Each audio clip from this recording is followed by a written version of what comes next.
On our bookshelf tonight, presidential historian Michael Beschloss sat down with Judy Woodruff recently to discuss his latest book called Presidents of War. Michael Beschloss, welcome. The book is Presidents of War, the epic story from 1807 to modern times. Now, we notice it's Presidents of War and not at war. There's a reason for that. There is, because a lot of this is presidents deciding to go to war and not always the way you think. You know, I tried to tell this story in a new way from beginning to end.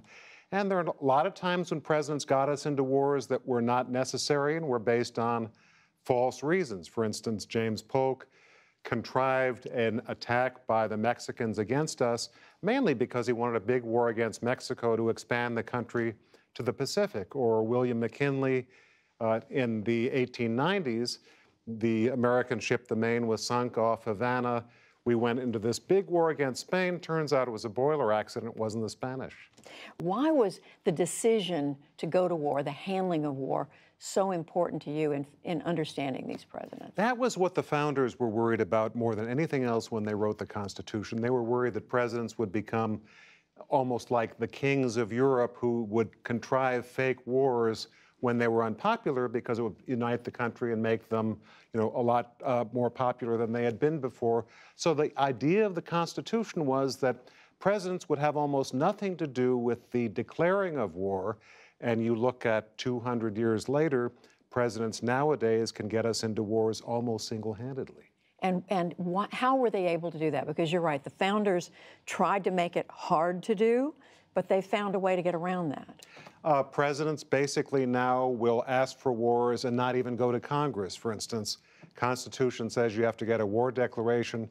Last time Congress ever declared war was 1942. We've been in a couple wars since then. You point out the characteristics of presidents who made those decisions wisely. But what was different about the presidents who didn't handle those decisions well? There's been a lot of lying in American history, I regret to report, especially by presidents. Lyndon Johnson, who was so wonderful on civil rights and Medicare, for instance, 1964, there was a reported attack in the Gulf of Tonkin. Johnson went to Congress, said we need a resolution that will give me authority to respond, and found out a couple weeks later that there was no attack at all. Nevertheless, Lyndon Johnson and Richard Nixon waged this tragic war in Vietnam for a decade based on an incident that never occurred. So are there qualities of character that set presidents apart who made the decision wisely? How much difference has that made? Character is exactly what singles out the best of war presidents. Abraham Lincoln, for instance, when there were so many Americans being killed from the North, ordered a cemetery built near his summer house to make sure that he would see the coffins being lowered into graves. It was painful to him, but he didn't want to be separated from the consequences of these terrible decisions he was making. You make news with a number of result of this incredible research you've done over time, Michael. And one of those disclosures that's gotten attention most recently is letting us know that Lyndon Johnson prevented nuclear weapons from being placed in Vietnam. We didn't know about this before your work. Right. I never thought I'd get a Sunday New York Times page one story, you know, writing this old history book. But LBJ in 1968 had been asked by his commander in Vietnam, William Westmoreland, to move tactical nuclear weapons into South Vietnam for possible use in case the Americans lost a battle. And Johnson, who had made some terribly mistaken decisions in Vietnam, to his eternal credit said, not at all, shut down the planning, take those documents, put them in a safe. And they were in a safe for about a half century, which is how I got some of them, you know, for the first time, able to write about them later on. Lyndon Johnson's great deed in Vietnam that we really didn't know about, he kept that war from possibly going nuclear, could have involved Russia and China, could have involved the fate of the earth over this civil war in Vietnam. One of the most memorable observations you make, you write about at the first of the book and at the end, is you said, if the Founding Fathers came back today, what would they think? They would be thunderstruck to discover the life or death of most of the human race has come to depend on the character of the one person who occupies the American presidency. That's sobering.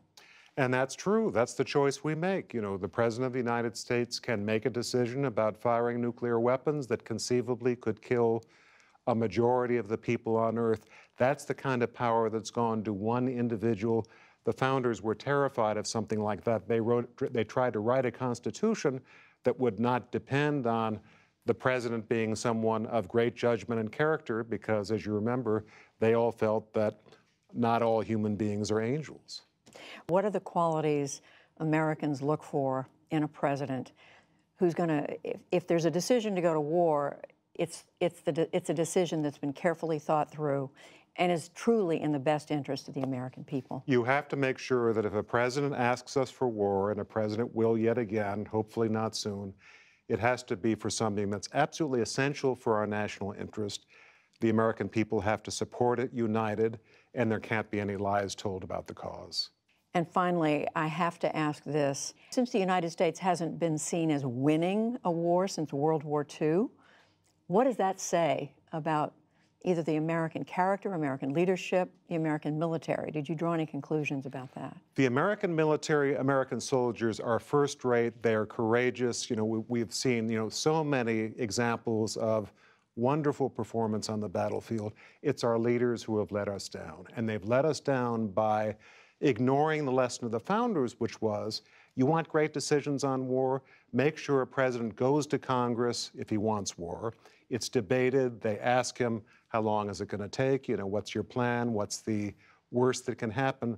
So that if war then comes after a war declaration, Congress and president have done it together, the American people understand it, and therefore, if there's a war that goes on for a period of time, people are likely to support it. That doesn't happen anymore. Michael Beschloss, Presidents of War. It is a remarkable book. Thank you. Thank you so much, Judy.